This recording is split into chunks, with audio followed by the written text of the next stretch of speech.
ಇಲ್ಲ ಅನ್ನೋದು ಈಗಾಗಲೇ ಗೊತ್ತಿದ್ದ ವಿಷಯ ಅದು. ಯಾಕಂದ್ರೆ ಇವತ್ತು ಭೂಮಿ ರೇಟ್ ಹೆಚ್ಚಾಗಿರ್ಬೋದು, ಮತ್ತೇನಾಗಿರ್ಬೋದು, ಒಂದು ಎಕರೆಗೆ 10 ಲಕ್ಷ 20 ಲಕ್ಷ 50 ಲಕ್ಷ 80 ಲಕ್ಷ ನೀರಾವರಿ ಭೂಮಿಗಳು ಆಗಿರ್ಬೋದು, ಬೇರೆ ಕೋಟಿ ಆಗಿರ್ಬೋದು, ಭೂಮಿಗೆ ಅದ. ಆದರೆ ಭೂಮಿ ಉತ್ಪನ್ನಗಳು ಯಾವ ರೀತಿ ಲಾಭ ಬರೋದಿಲ್ಲ ಅನ್ನೋದು ಇಲ್ಲಿ ಗಮನಿಸ್ಬೇಕು. ಅದು ಒಂದು ಲಾಭ ಏನಂದ್ರೆ ನಮ್ಮ ಹೆಸರು ಒಂದು ಭೂಮಿ ಇದಪ್ಪ ಅನ್ನೋದು ಬಿಟ್ಟರೆ ಮತ್ತೇನು ಲಾಭ ವಿಶೇಷ ಇಲ್ಲ.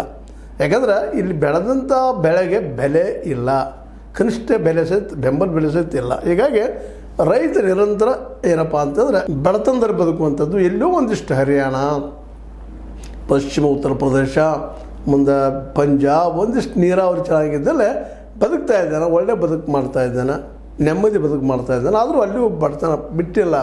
ಲಕ್ಷಾಧೀಶ ಜನ ಕೋಟ್ಯಾಧೀಶ ಇಲ್ಲ. ಅಂದರೆ ಭೂಮಿ ಕೋಟ್ಯಾಧೀಶ ಇರ್ಬೋದು, ಅದರ ಆ ವ್ಯಕ್ತಿ ರೈತ ಕೋಟ್ಯಾಧೀಶ ಇಲ್ಲ. ಈಗಾಗಲೇ ಹಲವು ಸಲ ಹೇಳಿದ್ದೀನಿ ಏನಪ್ಪ ಅಂದರೆ ದಿನಕ್ಕೆ 27 ರೂಪಾಯಿ ಪಗಾರ ಬೀಳ್ತದೆ ಒಟ್ಟು ದೇಶದ ಎವರೇಜ್ ತೆಗೆದಾಗ.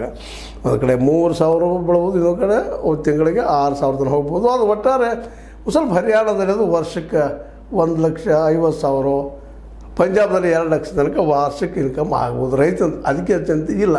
ಇದು ಸಹಿತ ನಿಮಗೆ ಯಾಕೆ ಹೇಳ್ತಾ ಇದ್ದೀನಿ ಅಂದರೆ ಇವತ್ತು ನೀವು ನಿಮ್ಮ ಮಾರ್ಕೆಟೇ ಮಾಡಿಕೊಡ್ತಾ ಇಲ್ಲ ಅನ್ನೋ ಕಾರಣಕ್ಕಾಗಿ ಏನೋ ಒಂದಿಷ್ಟು ರೈತರು ಅಲ್ಲಿ ಪಂಜಾಬ್ ಮತ್ತು ಹರಿಯಾಣ ರೈತರು, ಜೊತೆಗೆ ನಮ್ಮ ಪಶ್ಚಿಮ UP ರೈತರು ಹೋರಾಟ ಮಾಡಿದರು 1 ವರ್ಷ ಗಟ್ಟಲೆ ಅಂತ ತಿಳ್ಕೊಂಡು ಮೋದಿ ಅವರು ಒಂದಿಷ್ಟು ಕಾನೂನಿಂದ ತಗೊಂಡ್ರು. ಇಲ್ಲಾಂದ್ರೆ ಅವರು ಅದರ ನಂತರದಲ್ಲಿ 400 ಪಾರ್ ಆಗಿದ್ರು ಅಂದ್ರೆ ಇವತ್ತು ಮತ್ತು ಕಾನೂನು ಇರ್ತಿತ್ತು. ಭೂಮಿ ನಿಮ್ದಷ್ಟೇ, ಅದ್ರ ಮೇಲೆ ಸಾಲ ತೆಗಿಯೋರು